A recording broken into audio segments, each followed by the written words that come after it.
Donc, ils prennent en compte le dégagement de chaleur de la radioactivité à l'intérieur de Titan, qui existe toujours, et ça permet de maintenir cette couche d'eau liquide. Ce qui n'est pas le cas sur Encelade. Encelade, il n'y a pas de dégagement de chaleur suffisant de l'intérieur.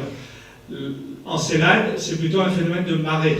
Alors, je suis passé rapidement sur une diapo, mais il y a des phénomènes de marée, et comme une certaine excentricité de l'orbite d'Encelade, eh bien, ces marées échauffent la planète, et le dégagement de chaleur dû aux effets de marée dans Encelade est très très important. Et c'est ce qui permet de maintenir cette activité géothermique, et donc cet échappement de panache sur Encelade. J'aurais une question. Pourquoi les anneaux sont-ils apparemment réservés aux planètes et n'existe-t-il pas des anneaux sur des satellites? Alors,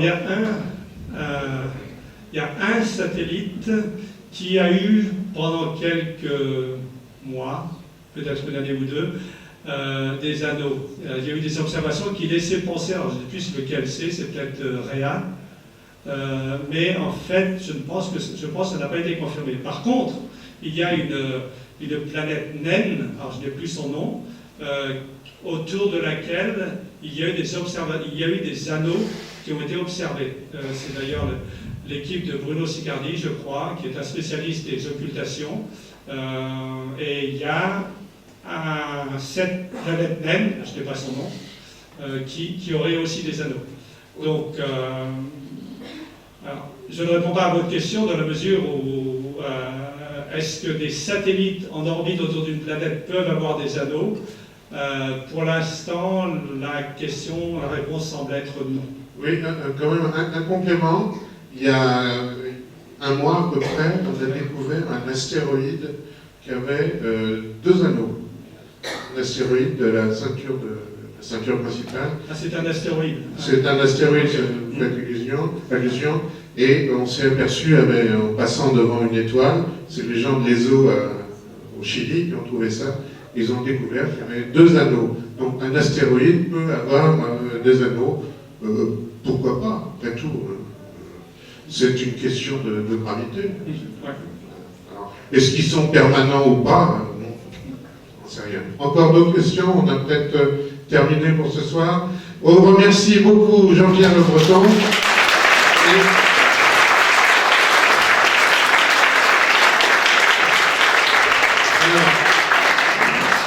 Ne vous saurez pas quelques informations. D'abord, il y a des leaflets là sur Rosetta. On vous a un peu parlé de Rosetta, bien entendu. Comme la fin de l'année, cette année c'est l'année Rosetta. La fin de l'année, ça va vraiment être au mois de novembre, on va se poser sur Rosetta. Et il y a beaucoup de conférences à la Cité des Sciences et au Palais Découverte qui sont sur ce sujet. De même, la Société astronomique de France, le 10 septembre, donne aussi par Francis Rocard une conférence sur la mission Rosetta en prélude à cet atterrissage. Alors, au niveau de l'association Vega, n'oubliez pas le 1er août, le vendredi 1er août, c'est la célèbre nuit des étoiles, dans le château de Plaisir, juste à côté. Et les cycles de conférences vont redémarrer en septembre. Alors, on a demandé le 20 septembre. Je n'ai pas encore le retour de la mairie, mais a priori, ça devrait être le samedi 20 septembre. Ça sera la première conférence.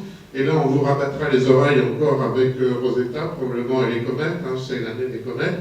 Et il y aura encore 3 autres conférences publiques pendant la saison. On pense faire venir Michel Spiro, qui est l'ancien directeur du LHC. Vous avez tous entendu parler de ce grand anneau du LHC, du boson de Higgs, etc.